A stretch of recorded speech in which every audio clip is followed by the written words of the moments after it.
emocionados, pero yo noto que en este caso no les cuesta mantener su atención y me dicen, pero Miss, te cuento que me acordé de esto, ¿no? O ¿por qué el niño está llorando allá? O ¿por qué está escrito eso en la pizarra?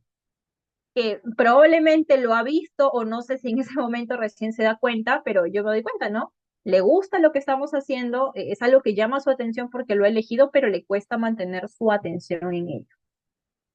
Con frecuencia parece no escuchar cuando se le habla directamente, ¿no? Parece tener la mente en otras cosas, incluso en ausencia de cualquier distracción aparente.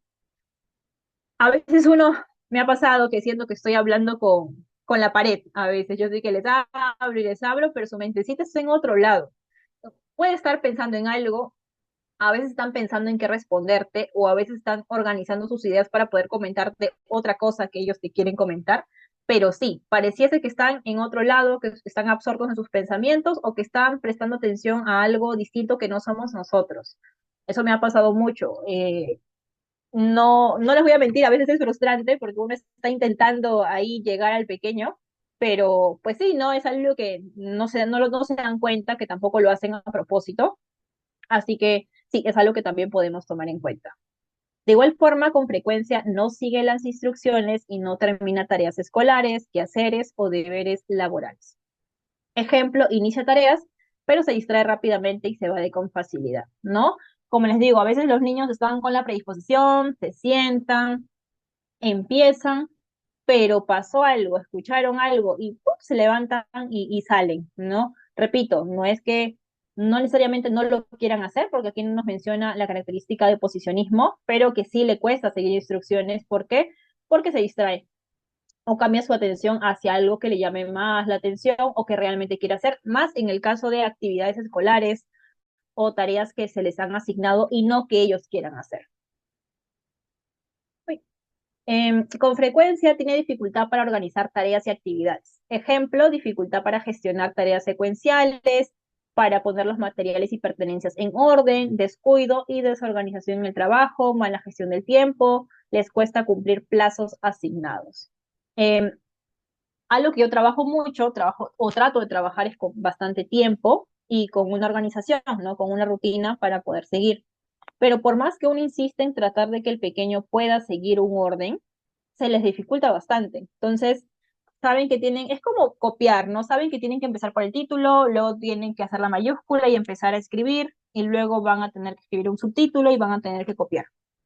Muchas veces pasa que me dicen, no, el título después porque lo tengo que hacer de otra forma.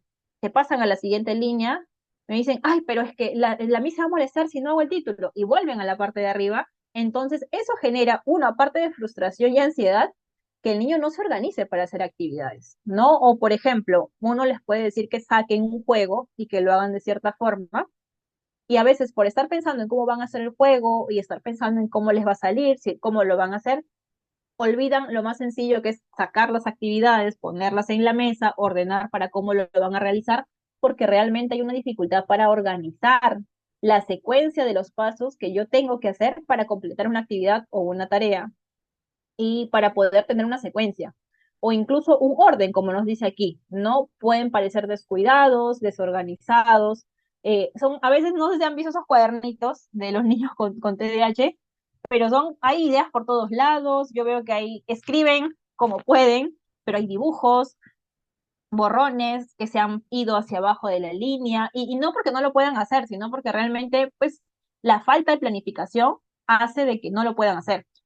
Es como, no sé si les ha pasado a ustedes, pero a mí bastante, cuando hacíamos un título en el cuaderno y empezamos en cierta parte de la hoja, y luego se hacía chiquito porque no, no medíamos bien el medio de la hoja, es algo así que les pasa a ellos, pero bastante frecuente, ¿no? Porque les falta el poder organizarse en ese aspecto. Con frecuencia evita, le disgusta o se muestra poco entusiasta en iniciar tareas que requieren un esfuerzo mental sostenido. ¿Qué son las tareas escolares, quehaceres domésticos, completar formularios, revisar artículos, etc.? Esto sí es muy común. Generalmente los niños dicen, ay, tanto, y tengo que copiar todo eso, o vamos a tener que hacer todas estas hojas. Lo ven mucho a veces más grande de lo que realmente es, pero muestran un rechazo, ¿no? ya como que se incomodan, ya no quieren hacerlo, empiezan a fastidiarse. Muchas veces, por más que o a veces uno les indique que vamos a segmentar las actividades, les cuesta bastante, ¿no? Ya muestran un disgusto, como dice, un rechazo. Ya entran con mala predisposición a completar ese tipo de tareas. Con frecuencia pierde cosas necesarias para tareas o actividades. Materiales escolares, lápices, libros, billetera, ya ves. En el caso de colegio, todos los materiales de la cartuchera se pierden, ¿no? Se les caen. Cuando los recogen, hasta que los recojan ya no están en el piso. Todos esos niños que te dicen de que sus compañeros se los han llevado, que se los han desaparecido, pero es porque en realidad les cuesta mantener el orden en sus propios objetos o materiales y es por eso que se les suelen perder. Asimismo, se distrae con facilidad por estímulos externos, ¿no? En el caso de adultos nos dice pensamientos, pero en el caso de los niños es cualquier estímulo. Eso, lo común que te digan los papás es de que hasta con la mosca que se les pasa enfrente se distraen. Y es así. Como les digo, escuchan un sonido de un niño llorando por ahí, a veces en terapia, o una mamá hablando, o una ambulancia, o el avión, o el pajarito. ¿Y por qué está haciendo eso, no? ¿O por qué suena? ¿O qué está haciendo? ¿Por qué está llorando? Es esa facilidad para poder enfocar su atención en absolutamente todo, menos en lo que tienen que hacer. Y por último, olvida las actividades cotidianas, ¿no? Hacer tareas, diligencias, actividades que se les hayan asignado, que saben que tienen que realizar, se les asigna como actividad, pero las olvidan, por más que sean repetitivas o cosas que tienen que hacer diariamente. Ahora, vamos con la siguiente parte. Todo lo que hemos revisado es la parte de inatención. Ahora vamos a entrar en la parte de hiperactividad e impulsividad.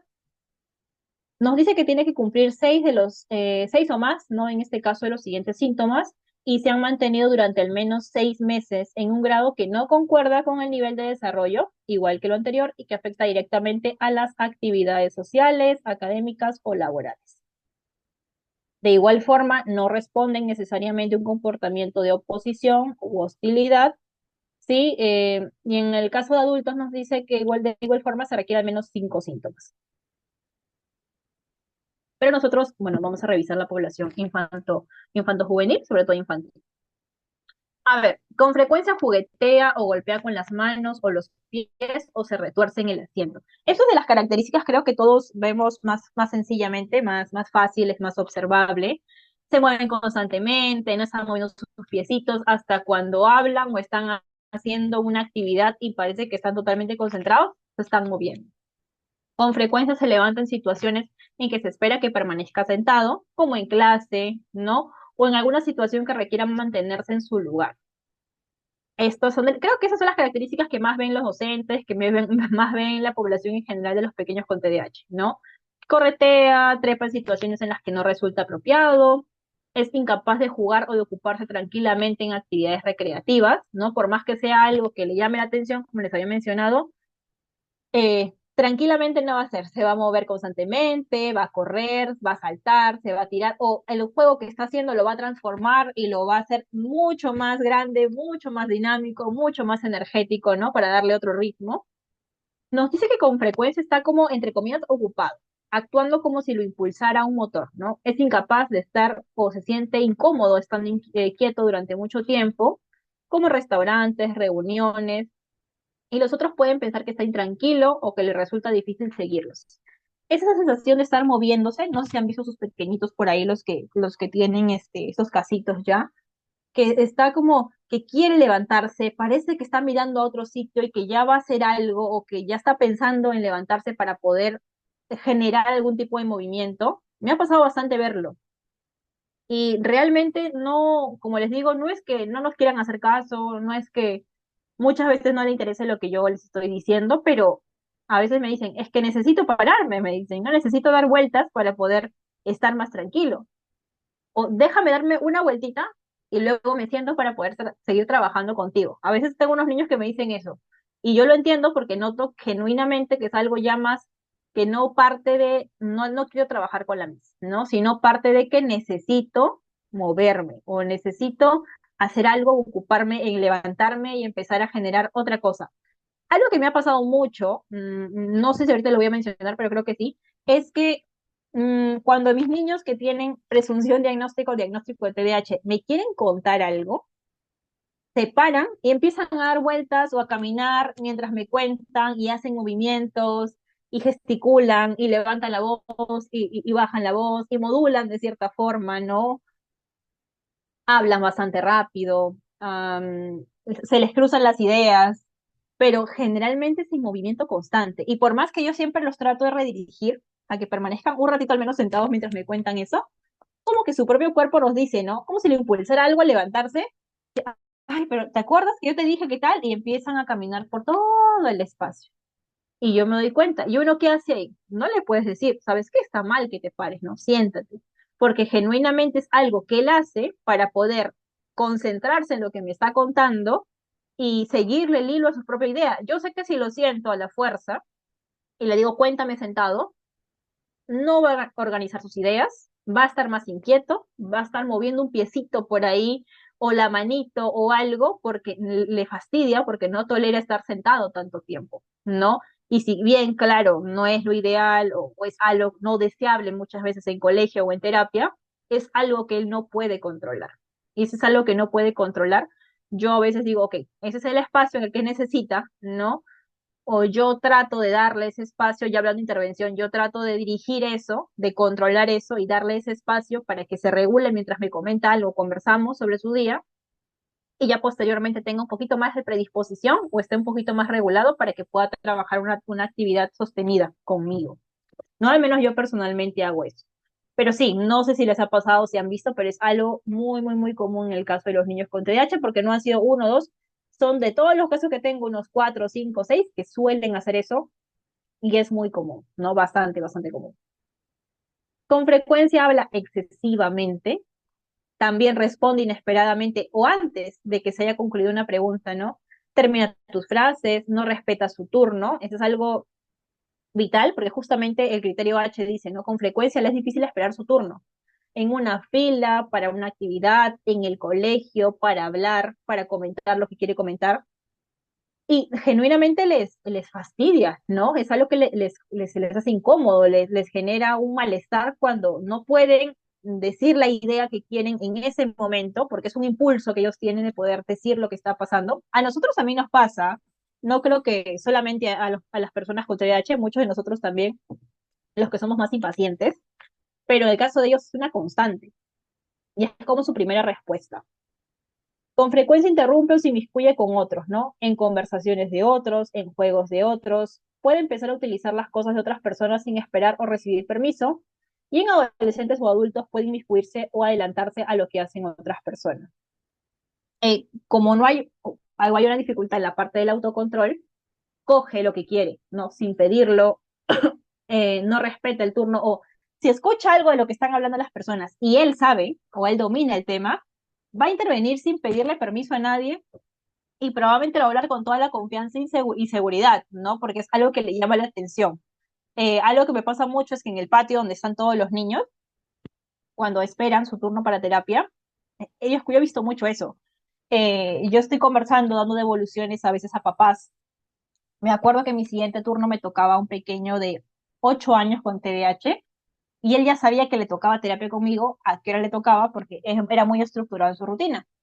O su mamá lo había acostumbrado a ello para tener un mejor desenvolvimiento en general. Entonces veía que me demoraba mucho y me dijo, ya, ¿no? Me interrumpió, estaba acuerdo con los dos papás, yo estaba en el medio, y me dice, ¿ya terminaste? Me dice, ya me toca. Y tenía razón, ¿no? Ya habían pasado lo que 5 minutos de su horario, pero él me decía, ya me toca. Y yo le dije, sí, no te preocupes, ahorita voy. Se fue un momento, pero no pasó ni un minuto, y él ya estaba muy fijado en que ya era su horario, y le decía al padre de familia, ¿no? Pero señor, ya déjala, no, ya déjala, ya le toca conmigo, ya estoy emocionado, ya quiero entrar. Y el señor, gracias a Dios ahí todas las personas se lo toman a bien, pero sí, o sea, le estaba costando mucho, no, no era parte de la conversación, pero como él ya consideraba que era su turno y le tocaba, te interrumpía, te interrumpía, eh, era muy expresivo y era muy directo, sin filtro lo que quería decir, porque realmente para él en su mentecita, como les digo, cuadradita, ya era su turno. Entonces ya como que el señor ya empezó a decir, ¿no? no me dijeron que la están esperando, ¿no? Ya, y nos despedimos. Y luego me dijo, ¿tanto te demoras? En medio de todas las personas en el patio, ¿tanto te demoras? Estoy esperando hace rato, ¿no me has visto? Y ahí le expliqué, no, sí, lo que sucede es que a veces las personas nos demoramos, tal, tal, tal, tal. Pero sí, o sea, son niños muy genuinos, ¿no? Que no controlan ese impulso de querer decir lo que está en sus cabecitas, tanto lo bueno como lo malo. Justamente una mamita me comentaba que tiene su hijito con TDAH diagnosticado de 5 años y una vez estaba en el centro comercial con su mamá y con su tía, y su tía pues era una persona de complexión, no media, no era una persona demasiado delgada, pero tampoco era una persona con sobrepeso ni nada de ello, persona de complexión media. Y el pequeñito le dice, bueno, la tía le dice, ¿no? Ay, yo quiero ese vestido que está ahí en el maniquí. Y el pequeñito le dice, pero a ti no te va a quedar, tú estás gorda, ¿no? Así. Y gracias a Dios la tía sabía que él no se lo estaba diciendo con una intención de lastimarla ni hacerle daño, que era más una imprudencia, pero es que se dieron cuenta de que desde ese momento, ¿no? Desde ese comentario que se dieron cuenta que no era con mala intención, que él no tenía filtro para decir y que lo que pasaba por su cabecita sin ningún tipo, repito, de filtro, salía y lo decía, ¿no? Y que eso le había traído muchas dificultades, porque si no le gusta algo, si algo no le parece, lo dice en el momento, sin contexto alguno, hacia la persona que se lo tenga que decir. Y eso, para muchos de nosotros y para la sociedad, no es correcto, ¿no? Eso es algo que yo a veces discuto mucho con otros colegas, con estudiantes, en general las personas en general. No sé, es un tema más de, bueno, ustedes me dirán, o en el chat me dicen, un tema más de sociedad, ¿no? De lo que se debería hacer y lo que no se debería hacer, pero la mamá me decía, pero es que él no está diciendo nada que no es cierto, ¿no? Y tampoco mi niño en el patio me estuvo diciendo algo que no era cierto. El punto era que no lo dijo de la mejor forma, pero tampoco es que había una forma. Yo me estaba demorando y yo estaba en falta. Estaba en todo su derecho su mamá de reclamarme. Es relativo, ¿no? No necesariamente es algo que está mal. Y eso es algo que es bien importante trabajar.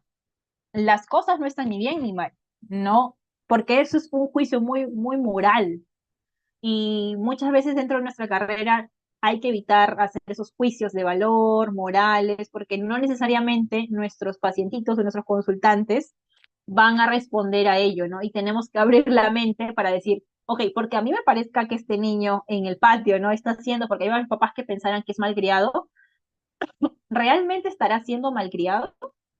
¿O ustedes qué dicen? ¿Ustedes qué pensarían si un pequeñito así ven que está interrumpe a dos padres de familia y le dice a su terapeuta que ya le toca con él, ¿no? Y que se está demorando mucho y le habla a los papás diciendo que ya la dejen porque le toca con él? ¿Qué pensarían ustedes? ¿Que es malcriado?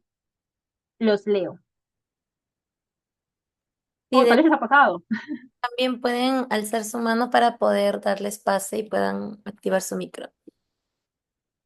Sí, también, también, no hay problema. Solamente díganme, sí o no les parece que es una conducta de malcriadez, entre comillas. No, si es no, ¿por qué? Si es sí, ¿por qué? Porque, a ver, no me van a dejar mentir. Para muchos papás todavía esto es una conducta de malcriadez, ¿no? En este caso, simplemente por la edad y desesperación, creo que contestó de esa manera, o sea, sin filtro. Claro, sí, o sea, y como les digo, hasta cierto punto estaba en su derecho. El problema aquí es cuando, y eso para, de repente se les es difícil esperar su turno o por su misma edad, ajá, tengo primos así, que cuando se enojan o están fastidiados lo dicen en voz alta. Exacto. Como dice Coraima, puede ser por la edad, sí, ¿no? Todavía les cuesta o el autocontrol todavía no está, es un niño, no está desarrollado, pero ¿hasta qué punto es malcriadez realmente, no? Porque una mamá o un papá de la crianza, la crianza antigua, te diría que es malcriadez, que tiene que esperar a que termine de hablar los adultos para que pueda, en este caso, dar su opinión o lo que quiere decir. Pero ¿realmente será así? ¿Hasta qué punto son normas sociales, ¿no? Que todos los padres nosotros ya tenemos en mentecita, pero un niño no. El padre lo mataría de manera, como bien se sabe, aún se en ese pensamiento antiguo de los padres. Ah, perdón, ya. El padre lo tomaría de mala manera. Sí, en este caso la mamá se avergonzó, ¿no? Dijo como que, ay, ¿por qué estás interrumpiendo a la Miss, no? Yo le dije, no se preocupe, le digo, o sea, hasta cierto punto tiene razón. ¿no? No, yo me estoy demorando, estoy en falta, pero le expliqué. Lo que sí yo hice, y les voy adelantando en ese momento, perdónenme, es que yo le dije cuando ya fui con él, que lo entendía, que tenía razón, pero que la próxima vez, cuando note que yo me estoy demorando y esté muy emocionado, le comente a su mami para que tal vez me pueda hacer una seña o algo, o que entre los dos me puedan llamar de una manera más discreta para yo poder acercarme, ¿no? Y gracias a Dios me entendió y la próxima sesión ya no se dio eso, pero claro, para una persona desde fuera eso lo va a ver como un comportamiento de malcriadez. Incluso para muchos de nosotros también, a veces, ¿no? En un momento podemos decir, ay, es que ese niño está malcriado.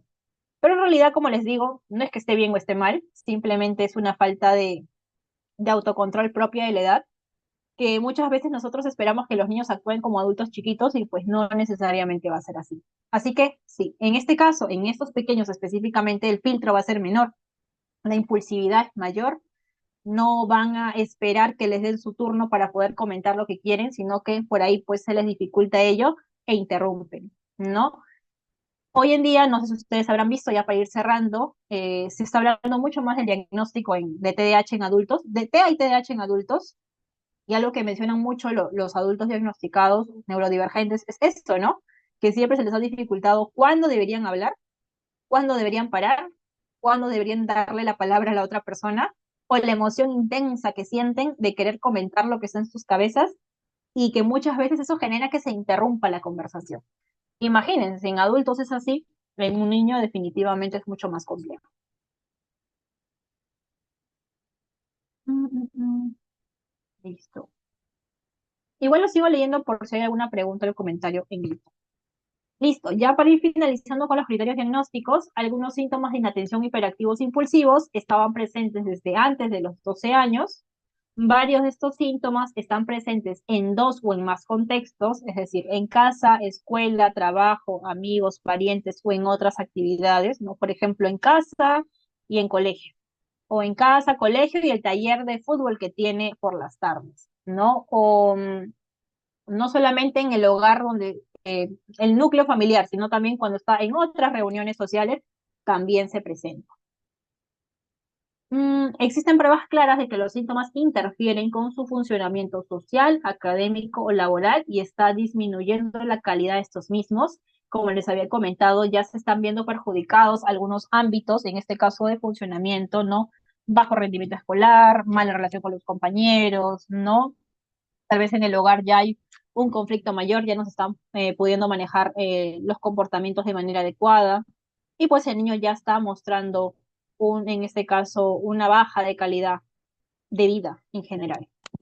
Y los síntomas no se producen exclusivamente durante el curso de la esquizofrenia o de otro trastorno psicótico y no se explican mejor por otro trastorno mental, ¿no? Como un trastorno del estado de ánimo, como la depresión, un trastorno de ansiedad, disociativo, de la personalidad, etc. Sobre todo en casos de adultos, ya el tema de los últimos. Pero ahora, hay que especificar si en este caso la presentación del TDAH es combinada, es decir, si se cumplen criterios tanto de inatención como de hiperactividad durante los últimos 6 meses. Si en este caso se cumple el criterio A1 de inatención, pero no se cumple los suficientes criterios del criterio 2 de hiperactividad e impulsividad durante los últimos 6 meses, va a ser un TDAH con una presentación predominante con falta de atención. Y si en este caso es al revés, no se cumplen los criterios A2 de hiperactividad e impulsividad, pero no lo suficientes del criterio A1 de inatención, pues va a ser una presentación de tipo hiperactiva o impulsiva.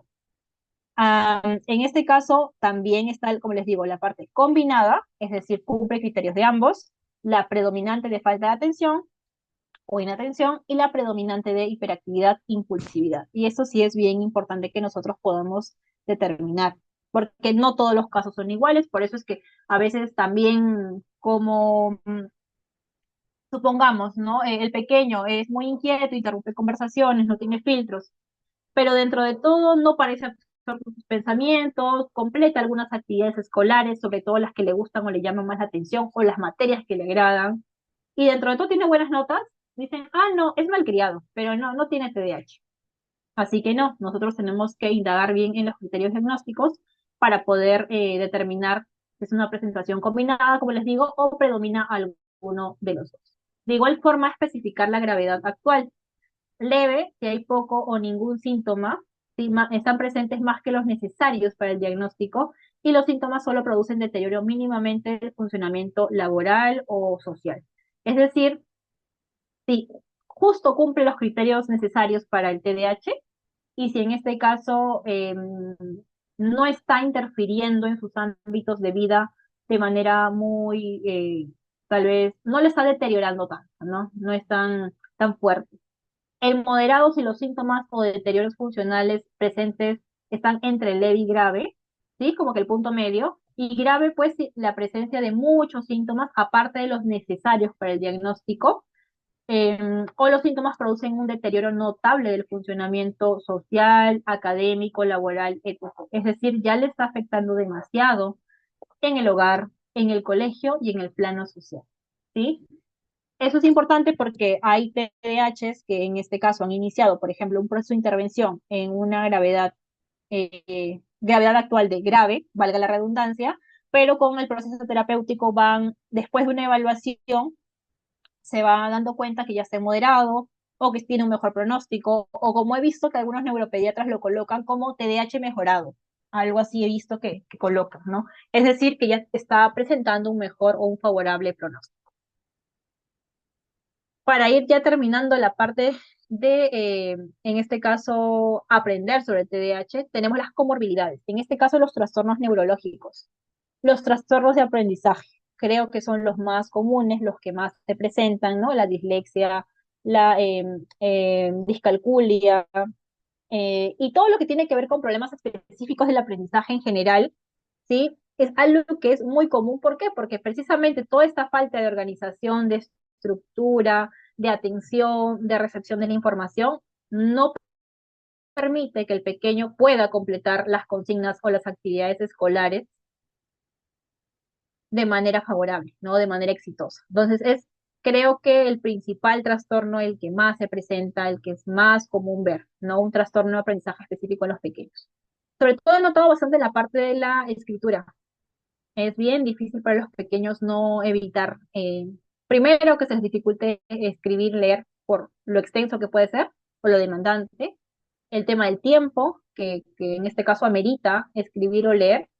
El tema de cometer errores cuando uno va escuchando, escribiendo o copiando, y cómo esto hace de que uno no pueda entender la información que está llegando a tu cabecita. Porque si tú escuchas una indicación, pero por A o B te distrajiste y la información no llegó completa, es más probable que no entiendas de lo que están explicándote o lo que tienes que saber, y que se te dificulte más adelante aplicar lo que estás aprendiendo. Entonces, por lo general es algo que se presenta bastante, ¿no? Como ruido. Igual los trastornos de la comunicación, específicamente del lenguaje, como también se dice que en estos pequeños se les dificulta mucho organizar la información y hablan muy rápido, es más probable que puedan tener problemas de lenguaje. Eso pasa bastante también. Trastornos del desarrollo de la coordinación motora, ¿no? La parte de psicomotricidad, tics o el síndrome de Tourette, es algo que también se ha visto bastante, ¿no? Que justamente la presencia de tics, de sonidos, de palabras extrañas o movimientos raros, ¿no? Que pueden presentar algunas personas. El TEA es algo bastante comórbido. Hay muchos niños hoy en día dentro del espectro que también tienen el diagnóstico de TDAH, muy común. No noto más. No sé si es porque hoy en día ya le estamos prestando más atención en este caso al TDAH, pero es algo que se está viendo bastante, o al menos en las evaluaciones neuropediátricas yo estoy recibiendo bastante así. La discapacidad intelectual y los trastornos del sueño, ¿no? Que es algo que se ve mucho. Por ahí me comentan en el chat. Mi alumnito de 7 años en un inicio no podía soportar embolillar, hacer actividades de motricidad fina y escribir. A fin de año logró hacer esas actividades de arte, pero escribir no, y por eso también se le complica aprender a leer. Claro, eh, esto es algo bastante frecuente. ¿Por qué? Porque en este caso embolillar o hacer actividades de motricidad fina, como comentas, tiene un cierto nivel de complejidad, cierto nivel de atención sostenida y hasta cierto punto me imagino que cierto nivel de diversión, ¿no? O que puede llamar la atención a alguien dentro de todo hacerlo. Pero el tema de escribir, no propiamente dicho, que es una actividad de atención sostenida, que tiene que para un niño le puede parecer demasiado largo, demasiado difícil, y más si vamos a ir más adelantito hablando del tema de los pensamientos negativos en el TDAH. Claro, se le va a complicar y por lo tanto, como mencionas, no va a poder leer de manera favorable, ¿no? Porque no escribe. Y yo tenía un pequeñito por ahí que tenía esa dificultad. Creo que sigue llevando terapia de aprendizaje porque había avanzado mucho, hablaba mucho más pausado, mucho más lento, se comunicaba mejor, estaba aprendiendo a escribir, pero tenía 8 años, ¿no? Y era un proceso lento porque empezaron de menos a más, ¿no? Con palabras, con frases para poder llegar a textos. Y aún así, cuando ve un texto de una hoja, ya tú ves su cara de incomodidad y de que es demasiado. Y ustedes y yo debemos saber que cuando tenemos una actividad frente que sabemos que es o muy difícil o muy larga, o no nos va a salir bien, ya vamos con una mala predisposición y es más probable que cometamos errores. Y si a eso le sumamos una neurodivergencia en la que propiamente los signos y los síntomas implican falta de organización, impulsividad, no, el no estar quieto, el distraerse rápidamente, es una combinación que se me hace raro que no todos los niños con TDAH puedan tener problemas en general de aprendizaje, de la comunicación, no como decimos de la lectoescritura. Es lo más natural, o sea, es comprensible. Así que sí, por lo general les voy adelantando, un niño que tiene TDAH muy aparte de terapias a nivel psicológicas, también lleva otro tipo de terapias como de aprendizaje o de lenguaje o ocupacional, ¿no? De igual forma, a nivel psiquiátrico, los trastornos de conducta, número uno, el trastorno negativista desafiante u oposicionista desafiante, que es muy presente, está muy presente, hay un nivel muy alto de comorbilidad, trastornos del estado de ánimo como ansiedad o depresión y el trastorno obsesivo compulsivo. Así que es por ahí, siempre igual está bien hacer un diagnóstico diferencial primero. Se puede confundir altos niveles de ansiedad o un trastorno oposicionista desafiante con el TDAH, sí, pero no están peleados los unos con los otros, así que también podrían presentarse juntos. Y es algo que debemos considerar. Vamos a leer este texto que me llamó bastante la atención y nos dice, no, se dice que un niño presenta dificultades de aprendizaje cuando no adquiere las habilidades instrumentales escolares apropiadas para su edad, a pesar de poseer una capacidad normal para aprender y haber tenido las oportunidades, ¿no? Para hacerlo. Los más frecuentes son desórdenes en uno o más procesos psicológicos y neurobiológicos involucrados en la comprensión y uso del lenguaje hablado o escrito que se manifiesta en una menor habilidad, como decíamos, ¿no? Para leer, escribir o deletrear. Otra de las limitaciones que presenta es la discalculia, reconocida como la dificultad, ¿no? Para contar comprensivamente.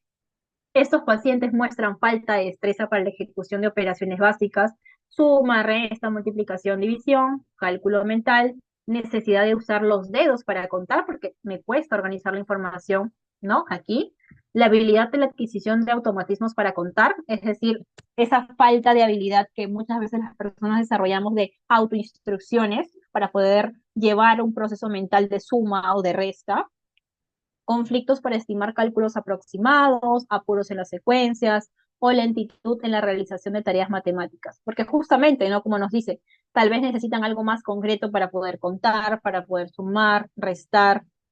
Entonces, claramente va a haber una dificultad o va a haber una demora para poder realizar. Y adelantándonos, ¿qué pasa si tú ves que todos terminan y a ti todavía te falta?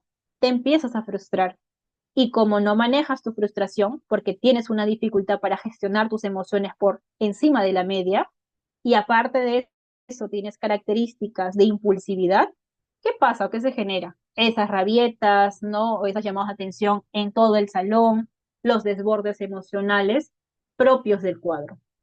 Si bien las actividades académicas, como nos dicen, es una parte importante, la parte o el componente emocional en el TDAH es muy fuerte, es a lo que se debe trabajar mucho, y el día de hoy es una parte que es lo que yo quiero abordar en realidad, no es lo que me interesa más poder abordar, porque justamente la siguiente parte nos dice, por todas estas limitantes, los niños con TDAH muestran un rechazo emocional a las tareas académicas La sensación de fracaso que experimentan hace que les invada el sentimiento de aversión. Como yo sé que lo hago mal, lento o no soy bueno, pues ya no las quiero realizar. Y cada vez que las vea, voy a generar un rechazo o una aversión, ya no voy a querer saber nada de actividades escolares. Entonces, muy aparte de que me cuesta, ya no lo quiero hacer. Entonces ya hay un rechazo. La mejora académica es una de las fuentes de mayor peso en la autovaloración del niño, con TDAH o no en edad escolar. No sé si ustedes han visto muchas veces las escalas de estrés, de ansiedad o de autoestima. El componente académico es largo, es extenso y es marcado, es frecuente. Entonces, ¿por qué? Porque como la parte social está íntimamente ligada con la parte académica, el tener un bajo rendimiento académico lo que va a generar el niño es un nivel bajo de autoestima, un bajo nivel de satisfacción consigo mismo, ¿no? Y en este caso, pues niveles altos de frustración, como les mencionaba. Una mejora académica trae consigo un aumento de la sensación de autoeficacia y en la autoestima. Por el contrario, la ausencia de medidas educativas adecuadas favorece el agravamiento de los síntomas tanto como conductuales y cognitivos. Es lo que pasa muchas veces a las docentes al pensar que su pequeño no quiere hacer caso, ¿no? Porque él sabe, pero no quiere participar, no quiere copiar, no quiere leer. ¿Qué es lo que genera? No sé si les ha pasado los que han hecho por ahí alguna vez práctica en educativa. Yo soy de las personas que considera de que no podemos ni juzgar, ni meternos, ni invalidar, ni asumir que nosotros sabemos ser docentes, porque no es nuestra profesión, no es para lo que hemos estudiado, pero sí hay docentes que muchas veces separan, señalan, o de cierta forma con ciertos comportamientos se genera ese cargamontón sobre el niño, ¿no? Por ejemplo, el solo hecho de decir, no le hables cuando está trabajando porque se va a distraer.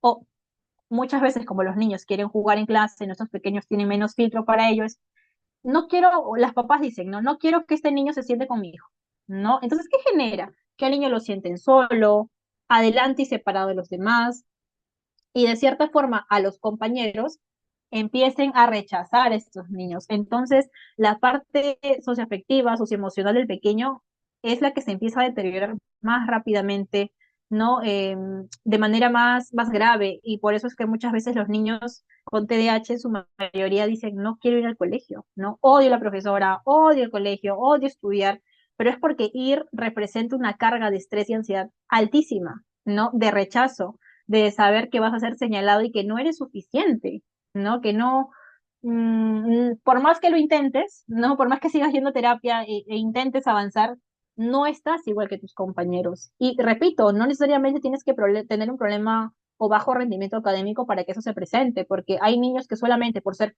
un poco más inquietos o no permanecer sentados o querer jugar más tiempo, por esos comportamientos se les empieza a hasta cierto punto excluir.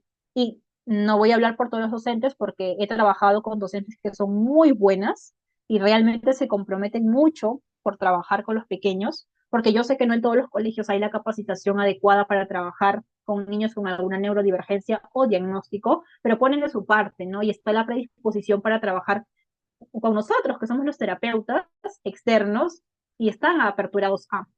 Pero también, y ustedes deben saber, hay docentes que simplemente no tienen el interés o ven como algo extra a su trabajo tener que capacitarse o conversar con la psicóloga externa del menor y desean que nosotros de terapia los llevemos nuevos y distintos y pues ustedes saben que eso no es así. El cambio está en los lugares donde el pequeño pasa más tiempo y donde se dan las interacciones reales, no del día a día del niño. Así que sí, hay muchas limitantes. Lamentablemente, algunos problemas relacionados al TDAH se podrían, ¿no? Tal vez manejar o no serían tan duros si es que todos nos concientizáramos en general un poquito más de lo que implica realmente un cuadro de TDAH. Vamos a presentar, para ir entendiendo un poquito más, un pequeñito caso. En realidad, más que intervenir en este caso, es poder presentarles o que nos llevemos una idea de lo que podría estar pasando, los comportamientos que más se presentan. Vamos a hacer una pequeña descripción del caso primero. Creo que la han leído, espero que la han leído ya por ahí. El paciente en este caso es un menor de 6 años, al que llamaremos Fabián, cursa primero de primaria en una institución educativa privada, pertenece a una familia estructurada de nivel sociocultural medio, en la actualidad vive con ambos padres, con su abuela y sus dos hermanos mayores. Fabián presenta el diagnóstico de TDAH de tipo combinado, lo que ha afectado distintas áreas de su vida. Entonces vamos a ver un motivo de consulta muy recurrente, ¿no? Los papás de Fabián se acercan a consulta solicitando intervención para su hijo, dado que el menor ha sido diagnosticado recientemente con TDAH de tipo combinado.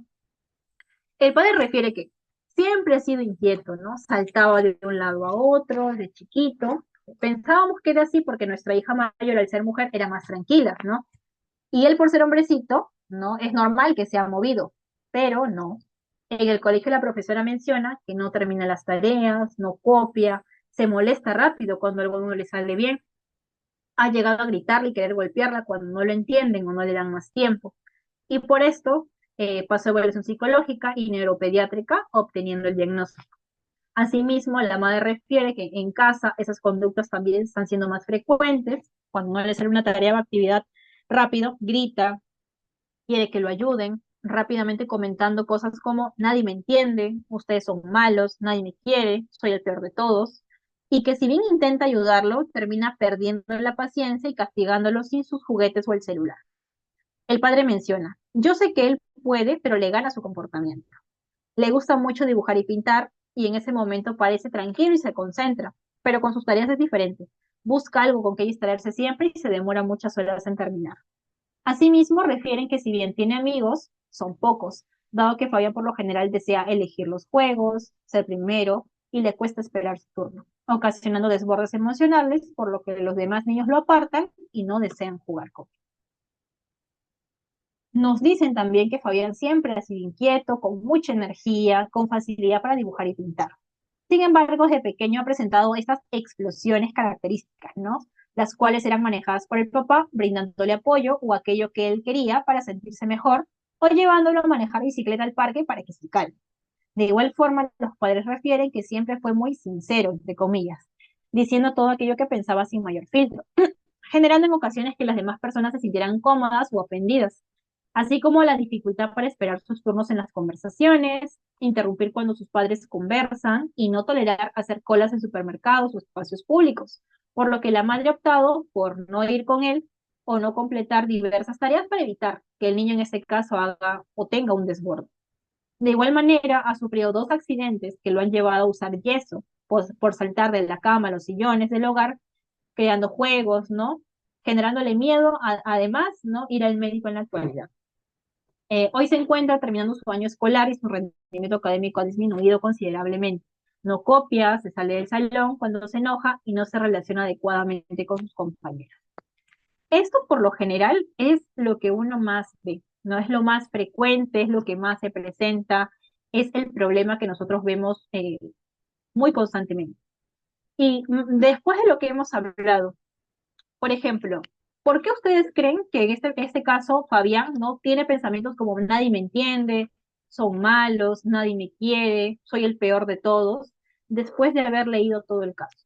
¿Qué es lo que ustedes creen o qué hipotetizan por ahí? Para que me puedan apoyar y podamos ya ir adentrándonos en la parte de intervención. ¿Qué es lo que piensa? ¿Por qué él tendrá esos pensamientos? ¿Solo por tener TDAH o puede ser por otro tipo de causa o razón?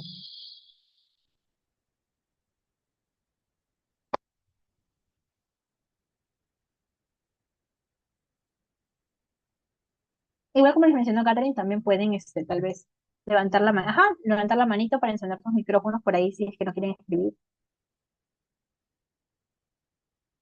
Me parece que el entorno del niño estuvo desvalorizándolo y de ahí el baja autoestima. Bueno, su baja autoestima. Sí, puede ser. ¿Qué más? ¿Qué más podría ser? Esto es para hipotetizar. Ustedes recuerden que para poder detectar algún factor que pueda estar desencadenando esto, necesitamos mayor información o indagar, pero ustedes, en general, de lo que leen, ¿qué es lo que ustedes creen que podría ser que esté pasando aquí? Aparte de lo que hemos escuchado.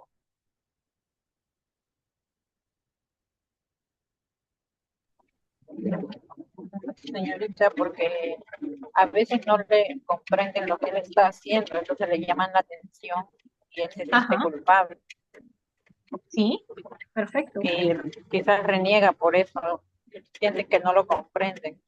Ujú.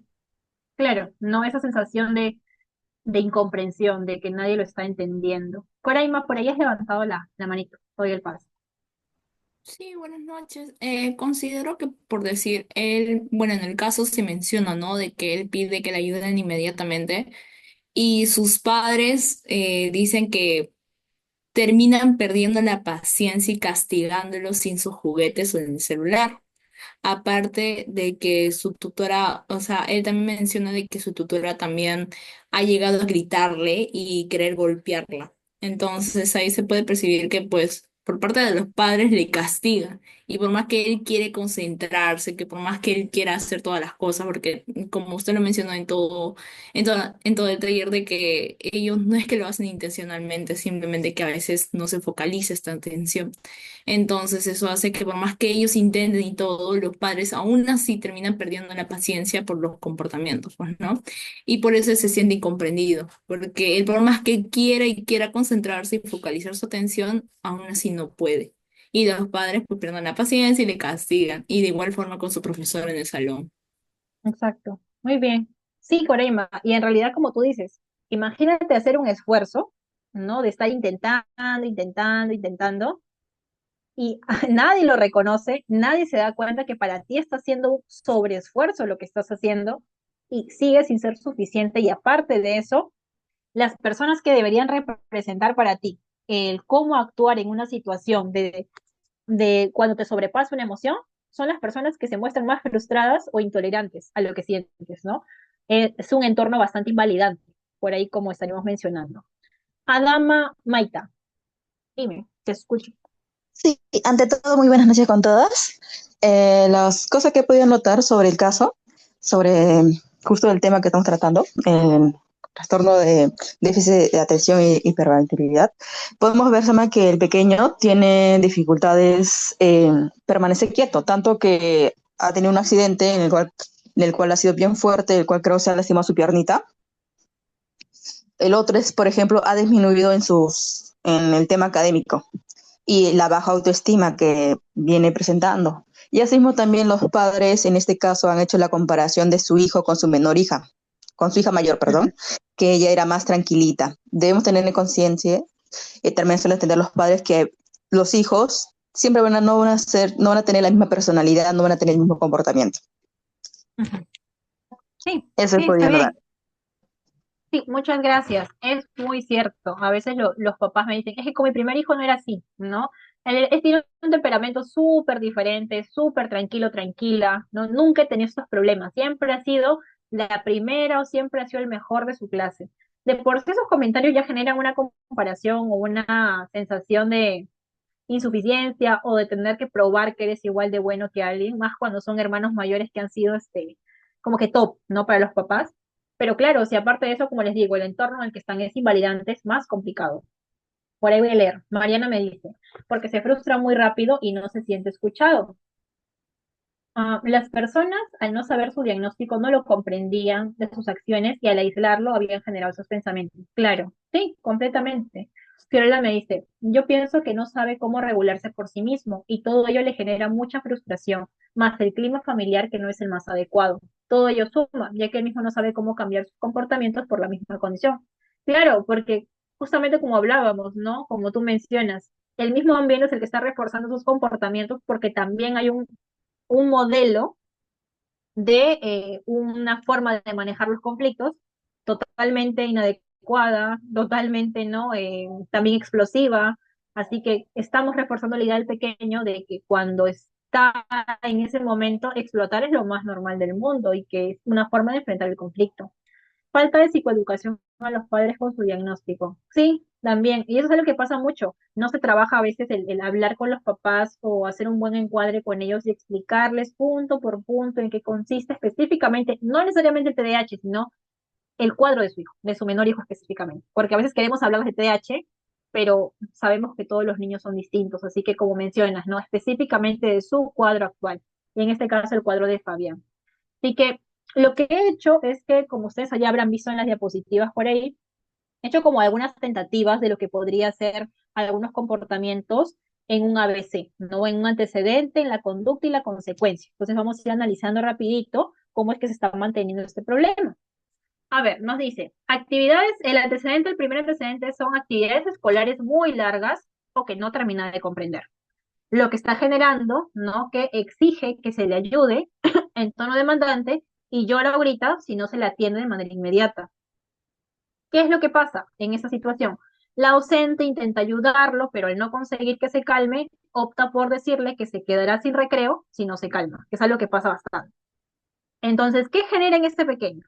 ¿No? Si nosotros, por ejemplo, queremos que él pida o solicite ayuda de una manera adecuada, deberíamos empezar por ahí en lugar de tratar de ayudarlo o de calmarlo directamente, ¿no? ¿Por qué? ¿Qué está haciendo? Si él, en este caso, busca ayuda de una manera a un tono demandante o agresivo o lo que fuese, y la docente cede y lo ayuda de esa forma cuando él lo ha pedido así, lo que está haciendo que es reforzar el comportamiento, ¿correcto?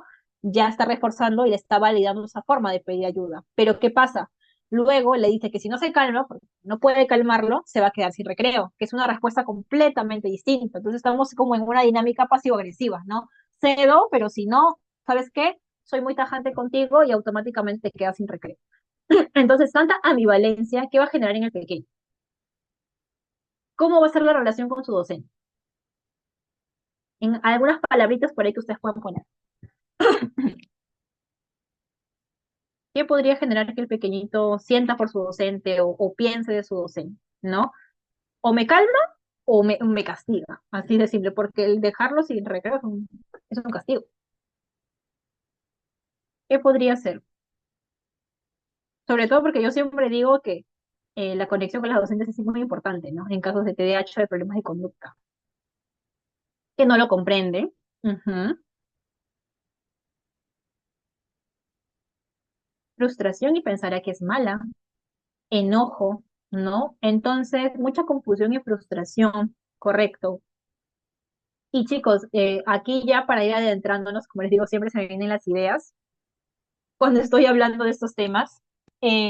Cuando uno, por ejemplo, un pequeño, un chiquitito de 2, 3 años, 2 añitos, hace algo que no es correcto, entre comillas, y lo quiere cambiar, o su mamá le dice que eso no está bien.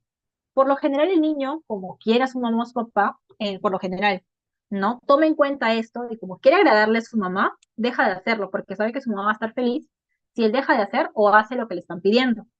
Y eso pasa en el colegio también, y siempre lo digo, ¿no? Si el niño conecta con su docente y quiere tener o existe esa deseabilidad de llevarse bien con ella, de tener una buena relación o mantener su relación bonita, ¿no? Valiosa, reconfortante, el niño va a intentar mantener o congraciarse con su profesora porque tiene una conexión con ella y los comportamientos es muy probable que no se presenten en tanta intensidad o en tanta duración o tan frecuentemente. Pero si tú vas a un lugar donde la figura de autoridad para ti no representa nada, o por el contrario, como ustedes dicen, representa enojo, frustración, representa aversión, ¿ustedes creen que este niño va a querer seguir las indicaciones que le da la docente? ¿O le va a querer seguir el ritmo? ¿O va a querer incluso terminar las actividades escolares para que ella lo felicite? ¿O le va a importar la felicitación que en este caso ella le está dando a él? No va a significar nada. Por eso siempre digo, la conexión con el estudiante es importantísimo, en general para cualquier niño, pero específicamente con un niño con diagnóstico es vital, porque el niño, si no te ve como figura de autoridad o como una figura realmente de apoyo, de comprensión, no va a querer seguirte o no va a significar o no se va a esforzar por tratar de estar bien en el salón o de comportarse bien, entre comillas. Así que sí, ahí la docente por este lado tal vez está fortaleciendo comportamientos que no son adecuados, ¿no? A ver, segunda situación. Se indica que saldrán al recreo, pero antes deben lavarse las manos y deben formar fila. En este caso, ¿no? Fabián corre, se coloca primero en la fila por encima de sus compañeros que ya están formados, empujando a los demás. La docente le menciona que debe formar parte, que debe formarse en la parte de atrás, pero al tener resistencia de Fabián, opta por dejarlo adelante, ¿no? Como que ya, para que no me digan nada, para que no me mueva el grupo, que se quede adelante. Y esos comportamientos me imagino que no son 1, 2, 3 veces, sino cada vez que pasa. Entonces, ¿qué pasa aquí también? Que seguimos reforzando el comportamiento de que esa dificultad que tiene para no respetar los turnos o hacer una fila se incremente y ya no solamente es una característica propia del cuadro, sino que genere también adicionalmente una intolerancia, ¿no? Ya muy marcada al tema de esperar o a los turnos. Vamos con otro. Como antecedente, ¿no? La madre se encuentra en una reunión familiar conversando. Fabián le indica a su mamá que tiene sed y que le dé un vaso de agua rápido. La mamá se niega y le dice que espere. Como consecuencia, ¿qué pasa? Fabián levanta su tono de voz e insiste en que le den agua en ese momento, por lo que su mamá se disculpa y lo lleva a la cocina. Entonces, ¿qué pasó? La mamá intentó poner un límite, ¿no? Pero como en este caso, que es algo natural, el niño al notar el límite empieza a incrementar la intensidad del comportamiento para destruir o derrotar ese límite que le has puesto y se da cuenta que si hace eso, tú vas a ceder. Entonces, pues la mamá le da por su lado y otra vez refuerza positivamente ese comportamiento que no es adecuado. Siguiente, la docente deja una práctica de matemáticas e indica que el que termina puede elegir un juego, ¿no? Como de permanente. Fabián intenta terminar primero, pero al no conseguirlo, empieza a llorar y a decir que es el peor de todos. La profesora intenta calmarlo y explicarle que aún hay tiempo y le promete que de igual forma le dará su juego favorito al terminar, ¿no? Eso podría ser hasta cierto punto una solución que podría apoyar, pero yo siempre voy a decir, antes que decirle que tú le vas a dar lo que quiere al final, es darle una solución al problema, ¿no? Si sabemos que el pequeño en este caso se le está dificultando organizar la información para completar su tarea, antes de decirle, darle la calma de que va a tener lo que quiere, es darle un plan de acción para que él pueda trabajarlo, ¿no? Y decir, ok, ¿sabes qué? Empieza por esto, termina, yo te reviso, ahora haz esta parte de esta forma y yo te reviso cuando la termines, para que el niño complete la actividad y ya después hacerle mención que a su esfuerzo le estamos dando esto, pero no darle esa calma anticipada de que igual se le va a dar algo, porque es que estamos reforzando otra vez la intolerancia o la frustración, ¿no? Entonces le estamos lamentablemente quitando esa capacidad de tolerar que es normal que las personas no consigamos todo lo que queremos y que no pasa nada por eso. Entonces, obviamente la dinámica de la profesora está siendo bastante recurrente, ¿no? En darle por su lado en este caso, a nuestro querido Fabián. La profesora de inglés les indica que tendrán una exposición grupal pequeña de lo que han aprendido en clase. Al exponer, Fabián no recuerda más que una palabra de lo que ha aprendido, por lo que sus compañeros se molestan. Fabián se siente triste y piensa que es el peor de todos y que nadie lo quiere, ¿no? Aquí ya se están evidenciando los sentimientos, en este caso de desvalorización de Fabián. La madre de Fabián le indica que debe realizar sus actividades escolares antes de cenar. Fabián saca sus cuadernos, pero en lugar de trabajar, rompe las hojas para dibujar y colorear, ¿no? Porque es lo que le gusta. Su mamá le indica que esconderá los colores y plumones, por lo que Fabián refiere que es mala y que nadie lo quiere. Es algo bastante recurrente también, ¿no? Repito, en lugar de darle la consigna o darle una serie de instrucciones que él pueda ejecutar para poder dibujar posteriormente, lo que hacemos es como hasta cierto punto condicionar, ¿no? Y lamentablemente, pues ya como Fabián está a la defensiva por todo lo que está viviendo alrededor o por lo que están reforzando las personas a su alrededor, tiene esos comportamientos o estas respuestas. Como les digo, esto es bastante frecuente, es muy recurrente, es algo que pasa bastante. Son comportamientos que se presentan mucho. Lo saco del día a día, lo que escucho, lo que veo.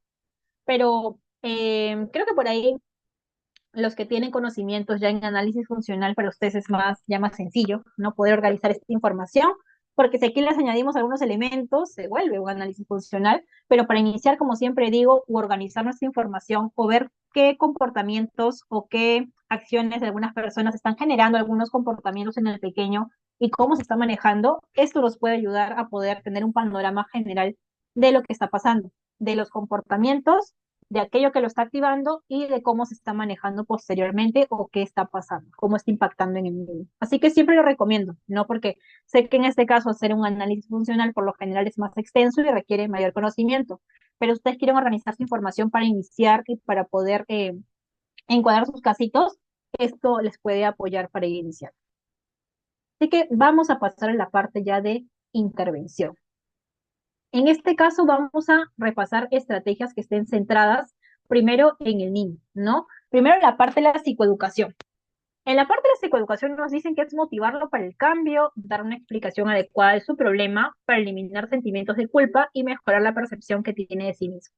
Con esto no se busca justificar ni decirle al niño que todos los comportamientos que tiene son normales porque tiene TDAH. No es eso, sino es poco a poco ir explicándole que algunas reacciones que él tiene o dificultades son normales por un cuadro que se está presentando, pero que tienen una solución y que para eso él está yendo a terapia. Y eso es vital.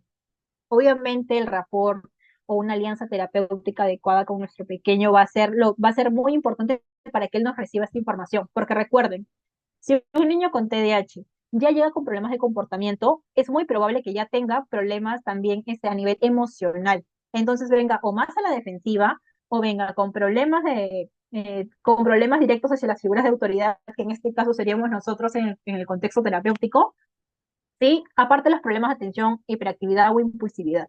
Así que una alianza terapéutica es importante para poder psicoeducarlo y explicarle y que él nos pueda recepcionar esta información y que realmente crea que él viene para poder aprender algunas cosas, para entenderse un poco más y poder mejorar. ¿Sí? Es algo que yo siempre trato de decirles. Con algunos niños toma más tiempo, con algunos niños menos, con algunos niños tenemos que hacer algunas adaptaciones porque no todos comprenden lo mismo. Sabemos que hay mucha comorbilidad con trastornos de aprendizaje, de la comunicación y discapacidad intelectual, así que tenemos que ajustar la información, en este caso, para el nivel en el que se encuentra nuestro pequeño en ese momento. Ya poco a poco, si él lleva sus terapias complementarias, no podemos ir tal vez incrementando el nivel de dificultad de la información o lo que queramos transmitirle, pero siempre es importante poder concientizarlo de aquello que le está pasando y que sobre todo estamos orientados a buscar soluciones. Eso es muy importante. Segundo es trabajar el autocontrol, ¿no? Aquí nos dice por medio de técnicas cognitivas, autoinstrucciones. Se busca que el niño tome conciencia de la relación entre conductas y consecuencias. Es algo lo que hemos hecho nosotros para poder organizar nuestra información, pero es para que el niño vaya entendiendo que toda acción que él cometa, que él tenga, tiene una consecuencia, tanto positiva como negativa. ¿No? Si yo estudio más, probablemente tendré mejores notas. Si estudio menos, tendré peores notas para que él entienda la relación. ¿Y por qué se dice el tema de las autoinstrucciones? Porque el niño con el tiempo tiene que generar eso, poder detectar cuando ya está teniendo un comportamiento que no es adecuado y cuál es la posible solución, o en este caso, forma de autocontrol que él debe emplear para poder afrontar ese momento.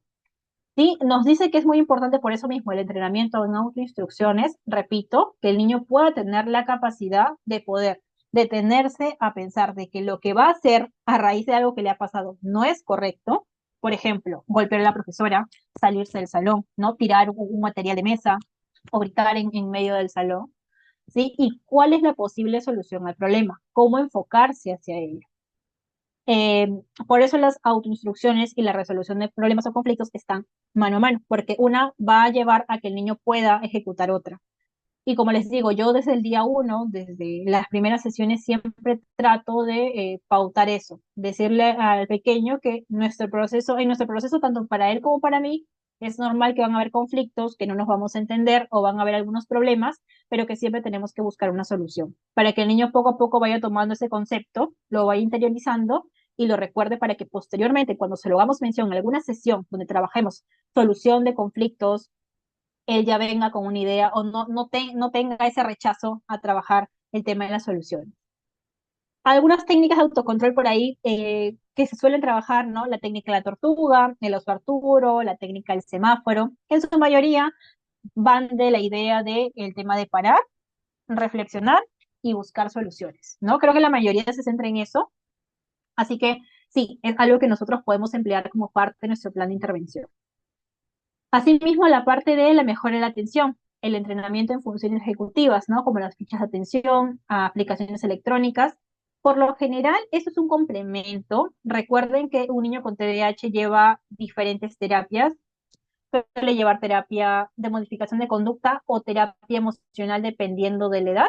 Por lo general, antes de los 6 años, más enfocado al tema de conducta. Posterior a los 6 años, terapia más ya de tipo emocional o psicoterapia. Pero muy aparte de eso, como les menciono, ¿qué es lo que lleva? Atención y concentración, terapia de aprendizaje, terapia del lenguaje. Entonces, la parte de funciones ejecutivas, por lo general, se trabaja dentro de la terapia de atención y concentración, que también es un servicio psicológico, pero no podemos trabajar desde necesariamente el TCC, que se enfoca un poquito más en la parte conductual cognitiva, ¿sí? Así que es otra terapia que el pequeño tiene que llevar. ¿Cómo sabemos qué necesita? Creo que al final he colocado una previa evaluación psicológica que nos diga cuál es el estado actual del pequeño. ¿Qué más? En la parte de educación emocional. Las técnicas más eficaces para mejorar la irritabilidad son las autoinstrucciones junto con el tiempo fuera. Además, es útil el entrenamiento en reconocimiento y expresión emocional. Sí es bastante importante que nosotros podamos trabajar con los pequeños el tema de reconocer sus emociones, aquello que están sintiendo, ponerle un nombre. Asimismo, el saber que esa emoción no es ni mala ni buena y que se puede gestionar. Yo siempre les enseño a los niños la importancia de cada una de las emociones, desde la felicidad hacia el enojo, para qué nos sirve en nuestro día a día, cuál es su función. No logré entender bien acerca del trabajo de funciones ejecutivas. No se puede tratar desde el enfoque del TCC. Lo que sucede es que la terapia cognitivo-conductual está enfocada en trabajar la parte de los pensamientos, emociones y conductas. La parte de atención y concentración o funciones ejecutivas están ligadas la una a la otra. Dentro de funciones ejecutivas está, por ejemplo, resolución de problemas, memoria, atención, concentración. Entonces, esto se va a trabajar dentro de otra terapia. Es decir, el pequeño o los niños con TDAH, lo más probable es que trabajen psicoterapia o terapia de modificación de conducta en psicología, pero aparte también terapia de atención y concentración. No puedes tú trabajar atención, modificación de conducta, terapia en una sola terapia, son cosas totalmente diferentes. Si tú quieres enseñarle a un niño, por ejemplo, técnicas de autocontrol, ¿no? O técnicas de gestión emocional, que es lo que estamos hablando, lo trabajas dentro de psicoterapia, pero atención y concentración tendrías que trabajarlo en otra terapia distinta porque son otros objetivos más relacionados a la parte de, tal vez como algunos dicen, a la parte más neuropsicológica, ¿no? He visto de que son los neuropsicólogos los que suelen trabajar un poquito más la parte de funciones ejecutivas. Creo que Catherine por ahí no me va a dejar, no me va a dejar mentir. Y los, en este caso, psicoterapeutas o modificadores de conducta, vamos a la parte de pensamientos, emociones y conductas. Así que es más que todo separar el trabajo. Por eso es que no podemos hacer desde el TCC atención y concentración, porque es algo que requiere otro tipo de herramientas. Recuerda que son más el tema de funciones ejecutivas. A eso voy, ¿no? No puedo trabajar atención y concentración cuando estoy tratando de trabajar no sé, esquemas mentales, ¿no? O los pensamientos negativos, son cosas diferentes. Igual al final lo he hecho en hincapié porque a veces pasa esto de que llegan a consulta y dicen, no, es que mi hijo no presta atención, se porta mal y quiere que trabajes todo en terapia, o sea, tú, ¿no? Quieres que todo lo hagas y que seas todista. Y yo trato de explicarle a los papás que no, o sea, yo les digo, no, yo puedo trabajar esa parte de pensamientos, esa parte, sí, esa parte de los comportamientos desde tal enfoque que yo manejo y esto nos va a ayudar a que el niño mejore en la gestión de sus emociones y que poco a poco los comportamientos se vayan disminuyendo, adicional con el apoyo de ustedes. Pero la parte de atención y concentración, les digo, ¿no? Es claro, está dentro de la psicología, de nuestras funciones, pero es una intervención distinta porque maneja otras herramientas. Y tiene que ser una psicóloga que se dedique a hacer o estimular la parte cognitiva de funciones ejecutivas. Entonces, si bien los papás, pues ellos esperan que nosotros hagamos todo porque ellos no tienen por qué saber. Eso es algo muy importante. Ellos no tienen por qué saber qué es lo que nosotros hacemos o no hacemos. Eso es nuestro deber explicarles hasta dónde, no es que lleguen nuestras funciones, pero qué terapia corresponde a qué cosa. Entonces, ya hay parte de nuestro punto. Pero sí, como dice Natalie, ¿no? A veces los papás piden eso. A mí me ha pasado que, les cuento ya de manera personal y para ir cerrando, hace una semana y media, una mamá me dice, yo tenía su niño con diagnóstico de TDAH y me dice, pero ya, entonces yo quiero que tú trabajes con él, que preste más atención. Entonces, ¿por qué? Porque la ceñito, lamentablemente, y se entiende, no tenía las posibilidades económicas para poder pagar terapia de atención y aparte psicoterapia. Entonces yo le indiqué, ¿no? Que yo en este caso, mi abordaje iba a ser para la parte emocional, pero que si ella deseaba trabajar atención y concentración, tenía que trabajar con otra terapeuta que puede manejar más la parte de atención. Pero me decía, no, pero es que yo quiero que tú trabajes eso.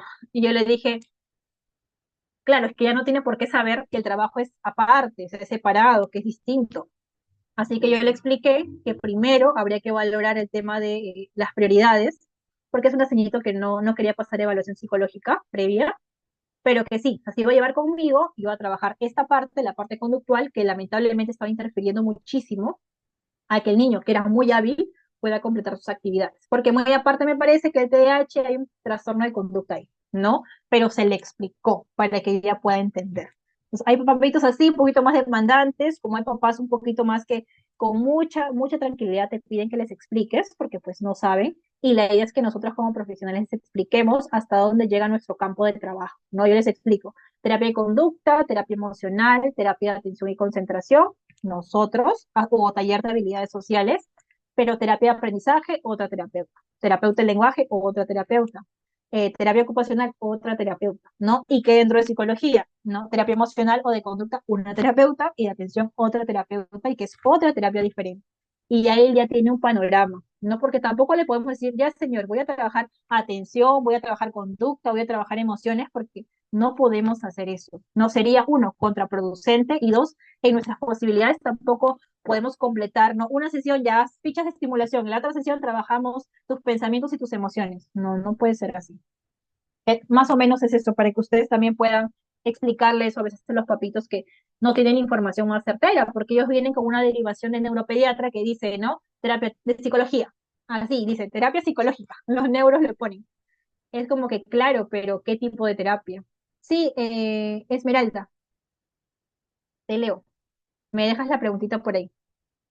Buenas noches, ¿qué tal? Soy el esposo de Jenny Esmeralda, de don Francisco. Mire, lo que pasa es que quería comentarle sobre un caso de mi hijo. Ujú, Él tiene 5 años, ¿no? Mi nombre es ujú, Walter, tiene 5 años. ujú, Él, cuando está conmigo, cuando su mamá se va a trabajar y me deja que a mi hijo solo conmigo, él está ujú. tranquilo, tranquilo, él se porta tranquilo, no me pide ni celular, no me pide nada. Él me pide, papá, quiero esto, papá, mira, ¿sabes qué? Quiero dormir, papi, esto. Pero cuando ya viene su mamá de trabajar, se Ujú. pone berrinche, ¿no? Le pide el celular, a veces su mamá le dice, no, voy a hacer trabajo, pa, no le da el celular, se comienza a zapatear, comienza a hacer su berrinche, comienza a tirar las cosas. Y bueno, ¿no? Yo quiero saber por qué él es así con su mamá y conmigo no es así. Ok. Sí, eso es algo bastante frecuente en realidad cuando uno asesora a padres. Lo primero que tendríamos que determinar es cómo está, o sea, cuál es el estilo de crianza que están manejando cada uno de ustedes, si es el mismo y se están poniendo de acuerdo para poner las reglas, los límites y que esto se cumplan. Porque a veces pasa que, bueno, con papá él dice, el niño lo hace porque sabe que si le dice que no es no, no, y que por más que le ruegue, no va a ceder, pero también sabe que si después de eso va con su mamá y le pide, mamá, por favor, que mi papá no me quiere dar, y la mamá le da, sabe que la mamá cede. Entonces, ¿qué va a pasar? Que cuando esté el papá va a respetar reglas o normas, pero cuando esté la mamá le va a empezar a hacer ese tipo de pataletas o rabietas porque sabe que ella va a ceder cuando hace eso. Ahora, también se podría hacer, no conozco el caso, pero también podría ser que vea menos a la mamá, ¿no? Que no pase mucho tiempo con ella porque trabaja, entonces una forma de tal vez vincularse o obtener atención de ella, ya sea atención positiva o negativa, es teniendo esos comportamientos también. Así que lo que siempre se hace primero es que se tiene que unificar, no armonizar el estilo de crianza que utiliza cada uno, que sea el mismo, ponerse de acuerdo, evitar desautorizaciones frente a él, porque muchas veces, pero yo te dije, pero es que tú le das, pero es que no, yo te he dicho que le digas que no, pero mira, tú siempre le das por su lado, siempre lo malcrías. Eso que el niño escuche hace que él sepa o que uno empiece a medirlos a ustedes, o como dicen por aquí en el chat, ¿no? Como no le ponen límites a saber con quién sí o con quién no. ¿Y qué pasa con estos niños a futuro? Cuando van al colegio es con esta mi sí, con esta mis no, ¿no? A ella sí le digo tal por cual y a ella no. O en general aprenden a medir a los adultos. Así que sí, en este caso, Esmeralda, creo que Walter sí les recomendaría que evalúen cómo están manejando el tema de límites, reglas y normas en el hogar, que se pongan de acuerdo. Si por A o B no les gusta cómo la otra persona está abordando el tema de los límites o las reglas, eviten hacerlo delante del niño y busquen un espacio aparte para poder conversar o dialogar sobre lo que no les ha gustado, para que el niño no observe tampoco ese ambiente de, tal vez no una comunicación que no es adecuada y poder fortalecerlos, ¿no? Cosa que él sepa que con mamá o papá ninguno de los dos va a ceder, va a ser de la misma forma, y si lo que está buscando, porque repito, no lo sé, es atención, usted se las puedan dar de una manera más positiva cuando él tenga comportamientos que sí son positivos, porque a veces pasa que nosotros le prestamos más atención a los niños cuando hacen algo negativo que cuando hacen las cosas bien. Entonces, obviamente van a intentar llamar más la atención con comportamientos que no son adecuados. Como digo, sí, esto sí requeriría un poquito más de información, pero es lo que te podría Sí, decir. pues, sí, pues a veces me da ganas de castigarle, de pegarle, pero bueno, no. Está Sí, bien que yo de me chiquito imagino. me pegaban, me castigaban, pero yo no voy a ser igual que a mí me decían, Exacto, sí, sí, sí. Yo entiendo que a veces la situación puede sobrepasar, ¿no? O puede frustrar porque uno tampoco sabe como padre cómo abordar todas las situaciones, pero si eso es muy constante y no, y el solo hecho de ponerse ustedes de acuerdo, y es algo que les adelanto también en general al papito como a todos. Cuando uno intenta poner un límite, ya sea ponerse de acuerdo o ser muy incisivo con la regla o la norma, el niño lo que va a hacer es que va a doblar la intensidad de ese comportamiento para tratar de ganarte y ver si tú cedes. Y ahí la idea y la función de terapeuta, padre o quien fuese el adulto ahí es mantener el límite, por más difícil que sea, porque el niño tiene que entender que no va a poder transgredirlo. A veces pasa que ya es como decimos, no, no, no, pero como ya nos cansó, es como que ya, toma, y ahí el niño aprende que haciendo pataletas o rabietas, lamentablemente consigue lo que desea. Así que sí, y claro, si no funciona ello, pues sí, buscar apoyo también, tal vez externo. sí, pues señorita, sí, claro, como esa vez, una vez le castigué a mi hijo Ujú, delante de su mamá, ¿no? Y él se, bueno, no se portó así, me dio cólera, le castigué, y él más ujú. bien, su mamá viene y le dice, ¿qué pasó? Por qué te portas así? Que no sé qué, y mi hijo ya le había castigado, ¿no? Y él agarró, me comenzó a golpear, me comenzó a tirar cosas a mí. Y Claro, bueno, no, que más bien en vez de pegarle yo, él más bien me está pegando a mí. Yo digo, ¿qué pasa con este? De verdad, en serio, me dio ganas de darle otra vez, pero él me comenzó a pegar a mí. claro, y ya más o menos para ir finalizando en ello, lo que sucede es que también si nosotros queremos modelar un comportamiento adecuado cuando yo estoy enojado, y noto que mi papá cuando está molesto me levanta la voz y me quiere castigar porque ya no puede tolerar tanto enojo, obviamente yo aprendo a que también es normal y es adecuado que cuando yo me moleste también le responda igual. Entonces ahí ya empezamos a perder el respeto a la figura de autoridad, sino que lo vemos, uno, con miedo y dos, como alguien que yo le puedo decir o hacer lo que yo quiero porque ya no está representando una figura o un vínculo afectivo y de autoridad. Así que sí, por eso siempre digo que a veces el castigo físico es el que trae bastantes secuelas a nivel cognitivo, emocional, conductual, porque lamentablemente el niño aprende que esa es una manera adecuada de poder enfrentar la situación o el problema, y cuando nos lo hace a nosotros es cuando recién nos damos cuenta que no está bien, porque a veces decimos, no, pero es mi hijo, claro, pero cuando nos pega a nosotros sí está mal, pero pegarle a él no es correcto, no es así. Entonces hay que empezar a cambiar el estilo de cómo estamos abordando esto. Yo sí les recomendaría personalmente que si es que no lo pueden manejar ya solamente con estos tips, si vayan o busquen ayuda de un profesional, porque me parece que muy aparte de un tema conductual, también debe haber un tema emocional ya marcado en el pequeño para que esté reaccionando así solamente. Así que sí les recomendaría eso. A mí muchas gracias por contarnos el casito, porque es bastante recurrente que se presente esto. Bueno, para ir terminando ya en las estrategias centradas en el niño, está ganando la hora, está la mejora de la comunicación, ¿no? El objetivo es mejorar sus dificultades interpersonales, mejorar su adaptación social y dotarlo de mayor conciencia del impacto negativo de sus comportamientos, ¿no? Para ello se puede llevar a cabo un entrenamiento en habilidades o un contrato de contingencias también. Siempre en terapia lo que se utiliza es un contrato conductual de, pues, el niño a lo que se compromete a hacer, qué es lo que se espera que él haga, si él hace, qué es lo que va a obtener, y si no lo hace, qué es lo que en este caso, cuál sería la consecuencia. ¿No? Eso nos ayuda a que el niño tenga más clara y más concreta la información de lo que él tiene que hacer, que eso es muy importante, porque como les digo, en el caso de TDAH específicamente, darles información vaga o amplia no los va a ayudar, tiene que ser la más concreta posible. Y como les digo, mejorar el tema de la comunicación. Yo trabajo mucho el tema de que los niños me puedan comunicar sus necesidades o deseos a tiempo antes que el callárselo le genere frustración. Entonces siempre les digo, ¿no? Si algo te molesta, dímelo. con respeto, con amabilidad, porque yo también les digo, no merezco respeto, pero coméntamelo para ver si podemos negociarlo, podemos llegar a un acuerdo. Y eso es para prevenir que él pueda explotar o estallar y darle recursos o herramientas para poderse manejar dentro de una situación que le está generando frustración. En el tema del rendimiento académico, ¿no? También nos dice que existe un impacto muy negativo del comportamiento impulsivo y la falta de atención, ¿no? En el rendimiento y el aprendizaje. Por eso se puede utilizar en un módulo, ustedes pueden trabajar técnicas de planificación del tiempo, ¿no? Como horarios, técnicas de estudio y hábitos de estudio también. Y también puede existir una parte de estimulación de procesos de lectoescritura, pero yo por lo general sí les recomiendo que si no estamos preparados para poder trabajar esto, lo derivemos a terapia de aprendizaje, que es algo que yo hago porque siempre considero que hay profesionales que están más preparados que nosotros para poder abordarlo.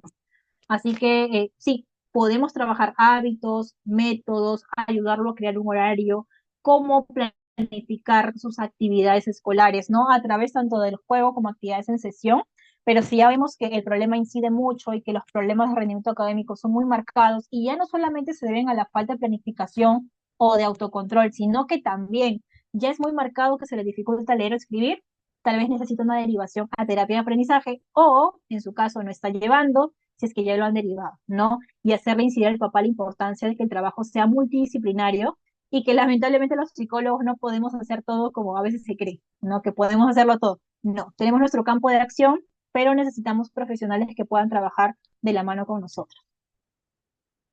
Ahora, las estrategias centradas en la familia, que es lo que estábamos hablando en el casito anterior. Primero, la psicoeducación. Proveerle la información sobre el problema al papá, ¿no? ¿Cuál es el cuadro del pequeño? Como les digo, eso siempre lo trato de hacer las primeras sesiones. ¿Qué es lo que vamos a trabajar? ¿Cómo lo vamos a trabajar?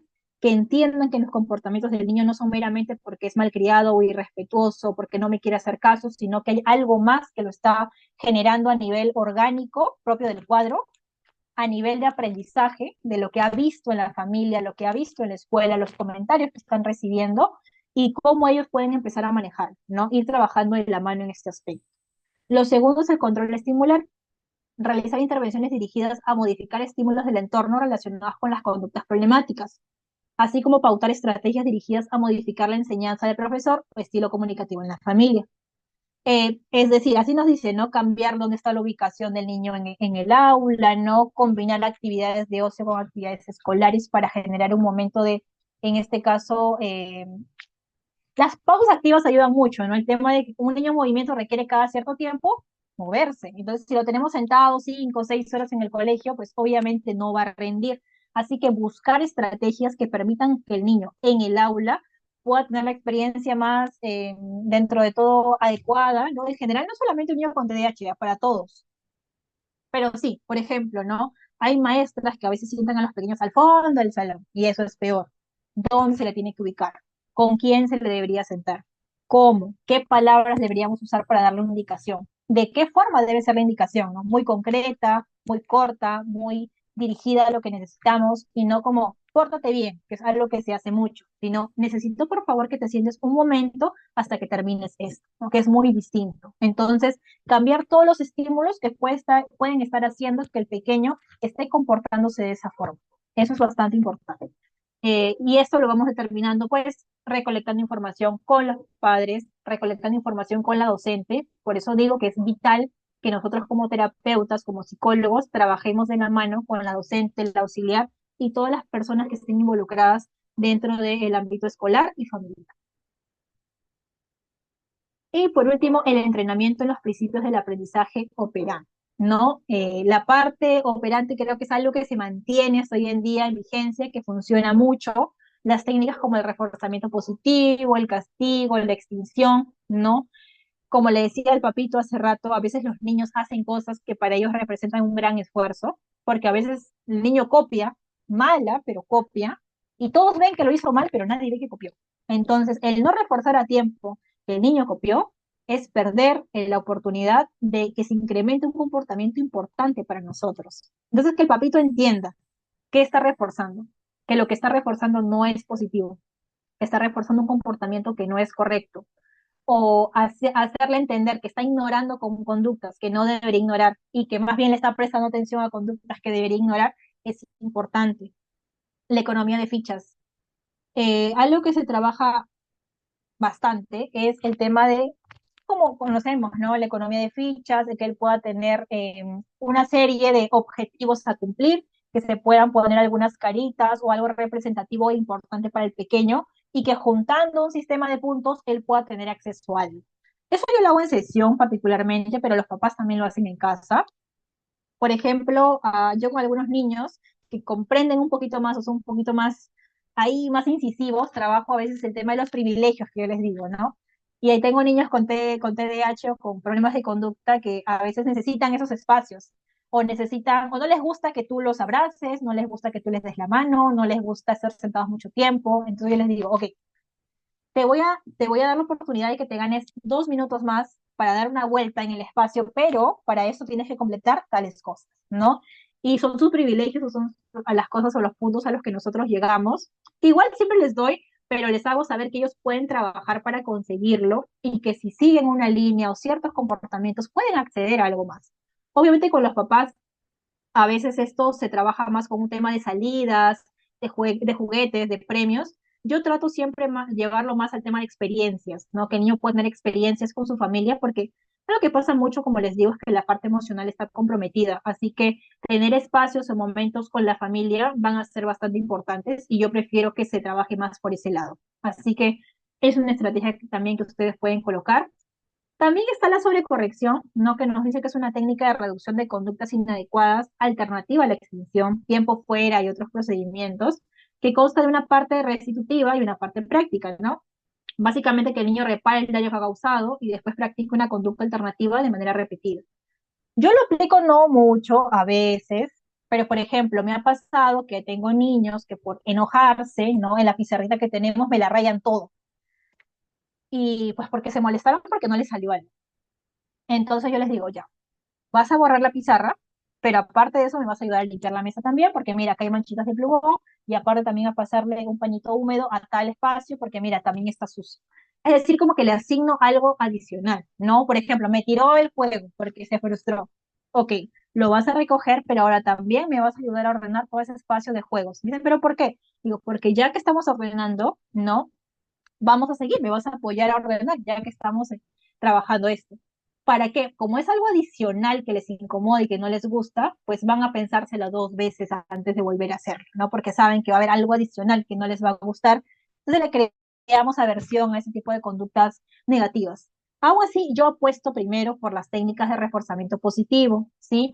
O las que están más destinadas a incrementar conductas, ¿no? Como modelarle el comportamiento, reforzar positivamente, hacer un contrato de conducta antes que castigar. O sea, yo opto por eso, pero igual va a depender de lo que cada uno desee manejar y sobre todo lo que a cada niño le funcione, porque no a todos los niños les funcionan las mismas técnicas.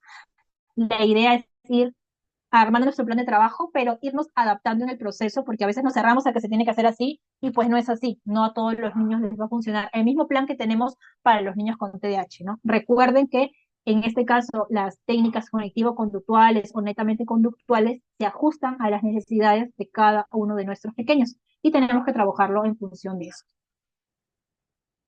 Y puntitos a tomar en cuenta, chicos, ya para ir cerrando. Algo que se menciona mucho es la importancia de la actividad física, ¿no? Nos dice que tiene un efecto positivo en los procesos de aprendizaje porque permite o flexibiliza los procesos de atención, concentración y memoria, así como promover un progreso en el funcionamiento cognitivo. Por eso las derivaciones de neuropediatras siempre están adicionales un deporte, ¿no? Natación, fútbol, porque le permite al niño conectar, uno, con actividades que le gustan y dos, tener mayor predisposición a trabajar. Segundo, los niños y adolescentes a quienes se les acostumbra a tener una rutina tienen una mayor capacidad de organización y planificación, además de mejorar el procesamiento de la memoria a largo plazo. Por eso les digo que hay mamitas de los niños con TDAH también que trabajan sus rutinas, que ellos sepan lo que les toca, que les anticipen qué es lo que van a hacer durante el día, para que no les genere demasiada frustración o angustia no saber qué es lo que se va a trabajar. Por último, la actitud del docente puede generar un estado de activación en el niño a la par de actividades novedosas que desafíen y capten su atención. ¿sí? En especial aquellas que pueden trabajar su psicomotricidad y aprender a través del cuerpo, ¿no? Del movimiento. Las tareas deben proponerse de forma esquematizada y planeada, de tal forma que el niño vaya adoptando el hábito de organización del tiempo para realizar las actividades en todos los ambientes del ámbito educativo para que de esta forma se pueda combatir la impulsividad, ¿no? Que puede generarse en estos casos. Y para finalizar, chicos, por ahí les quería, uy, no sé bien, comentar acerca de unos puntos claves que yo considero mucho en el tema de intervención, algo como para recordar como una conclusión. Lo primero, siempre, chicos, hacer las derivaciones correspondientes, que es algo que les decía. Nosotros no podemos ser todistas. Tú quieres trabajar atención y concentración y también quieres trabajar psicoterapia, ok, trabájalo. Pero recuérdale al papá que son terapias distintas, son diferentes, que tú no las vas a hacer en el mismo horario de una terapia, sino que requiere otro espacio y otro contexto terapéutico, y otros materiales y otra metodología. Asimismo, recordar que existe una parte en, por ejemplo, ¿no? Una terapia que es terapia de aprendizaje, y que si el pequeño tiene problemas de lectoescritura, tiene que llevar esa terapia.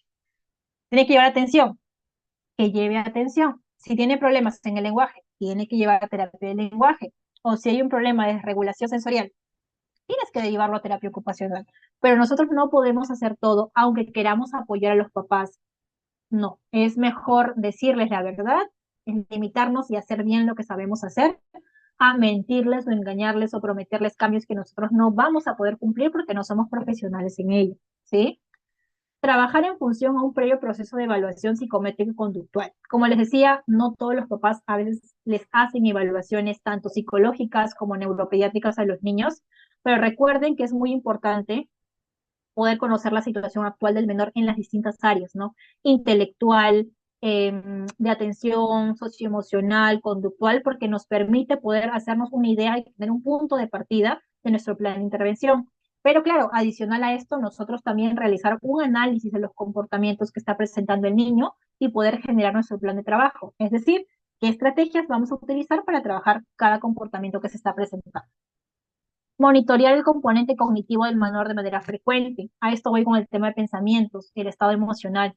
Recuerden que, y ustedes están notando que en el TDAH es muy común presentar problemas a nivel emocional, empezar a generar baja autoestima, empezar a generar pensamientos negativos, catastróficos, ¿no?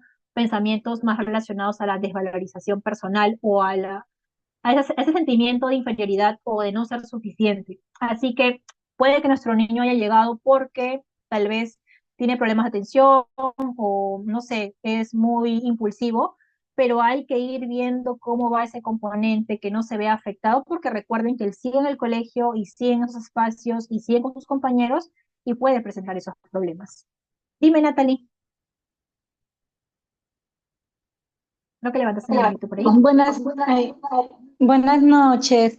Una consulta. Estaba comentando sobre un caso, un pacientito de 7 años que justamente me acaba de ingresar. Es un niño de 7 años con este trastorno.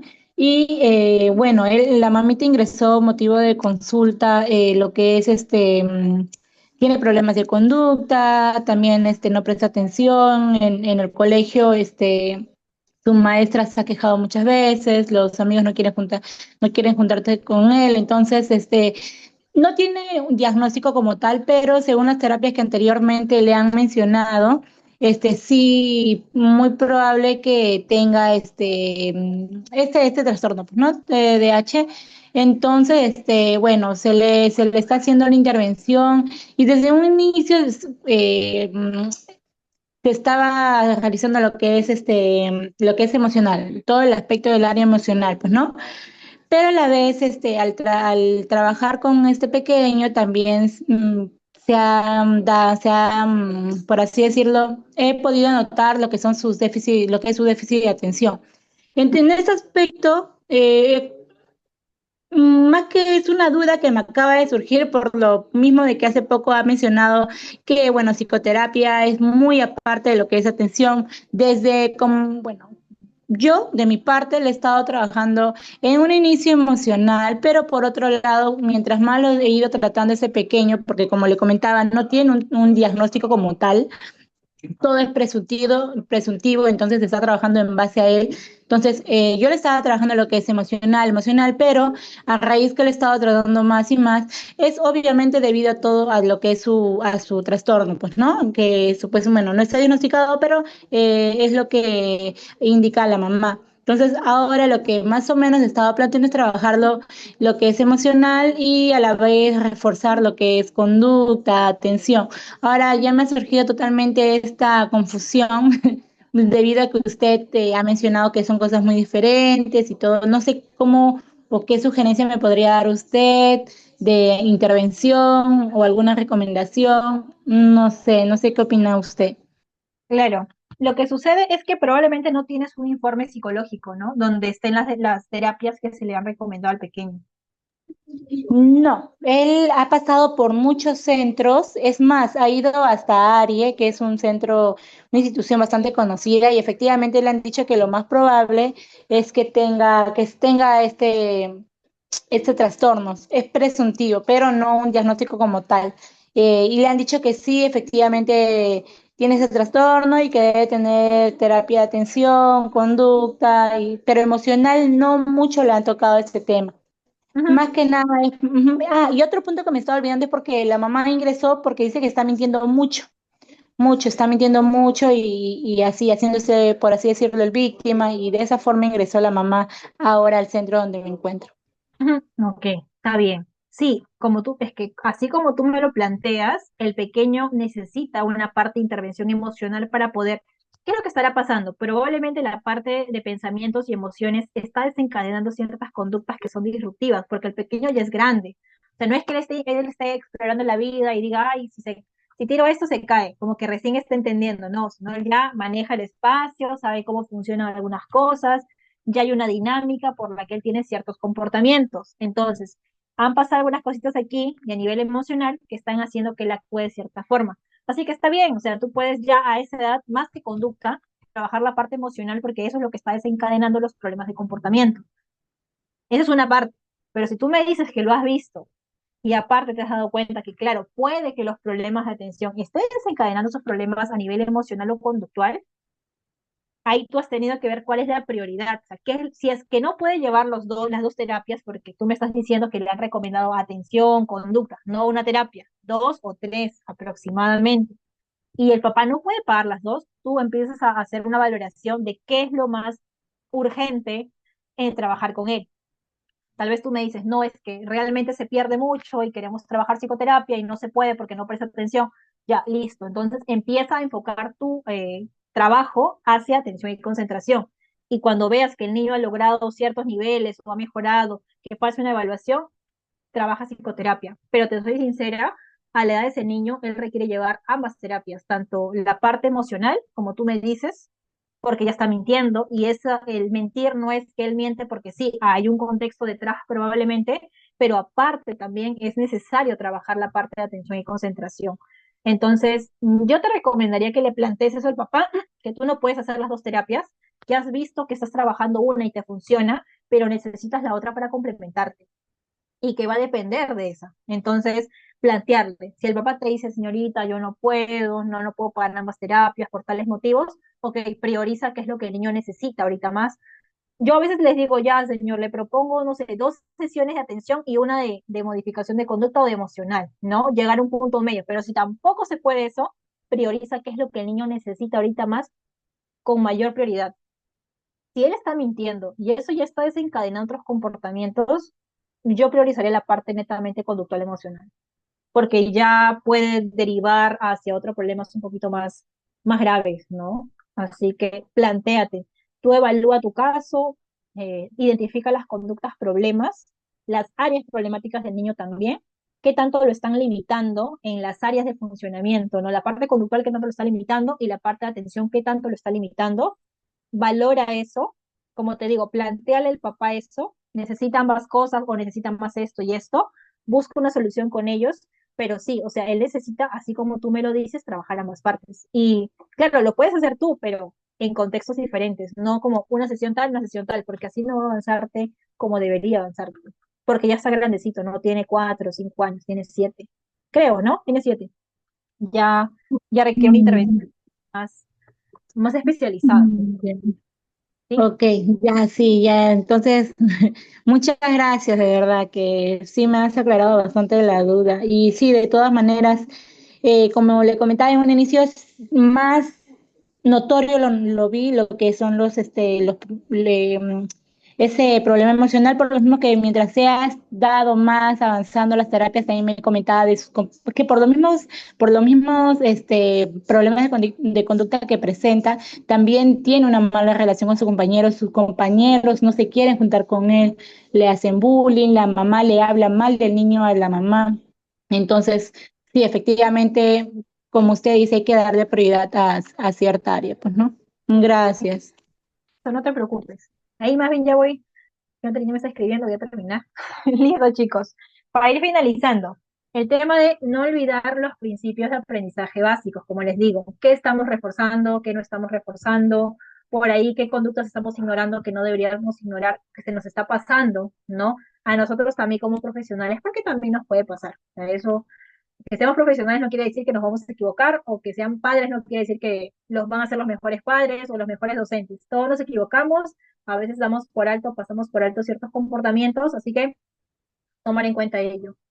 De la misma forma, no temer incluir o involucrar a los padres de familia constantemente durante todo el proceso, así como Natalie, ¿no? Replantearse su caso, darle recomendaciones, dejarle tareas, por ahí meter un poquito de presión para que cumpla lo que estamos pidiendo, ¿no? Y siempre decirle que va a depender de ellos y de todo el entorno en realidad la mejora del menor, ¿no? Y por último, trabajar de manera permanente con la institución educativa y con los otros profesionales que pueda estar llevando el niño, ¿no? Puede que esté también en aprendizaje, en ocupacional, en lenguaje, o como en este caso también dijimos, en otra terapia psicológica como atención, ver cuáles son sus avances para nosotros poder ir incrementando el nivel o adaptando el nivel de lo que estamos trabajando hacia las necesidades y características particulares de nuestro pequeño. Así que, bueno chicos, eso es todo por el día de hoy. Creo que por ahí no se nos ha ganado el tiempo, nos ha pasado el tiempo por tantas preguntas, pero esa era la idea, como les digo, que se puedan dentro de todo llevar un panorama general y ya algunas ideas para poder empezar a crear un plan de intervención. Así que muchas gracias. Eso es todo por mi parte. Sí, muchas gracias, Rocío, por el tiempo también. Sé que nos hemos pasado. Mencionarles también, voy a compartir rapidito mi pantalla, de que se va a aperturar lo que es el curso de Comprendiendo y Abordando Trastornos en la Infancia, TDAH, Ansiedad, Depresión y Trastorno de Posicionismo, que lo va a dictar la licenciada Rocío. Este curso va a estar iniciando el 15 de febrero. Se va a abordar más a profundidad el tema del TDAH también, ¿no, Rocío? Quizás nos puedes comentar un poquito. Sí, en realidad, como les dije, todo el tema de trastornos de comportamiento, como TDAH, TOD y la parte de psicoterapia más emocional como ansiedad o depresión, son aspectos que me gusta bastante trabajar y me estoy preparando para eso. Así que si quieren conocer un poquito más, tanto de la parte teórica como de intervención,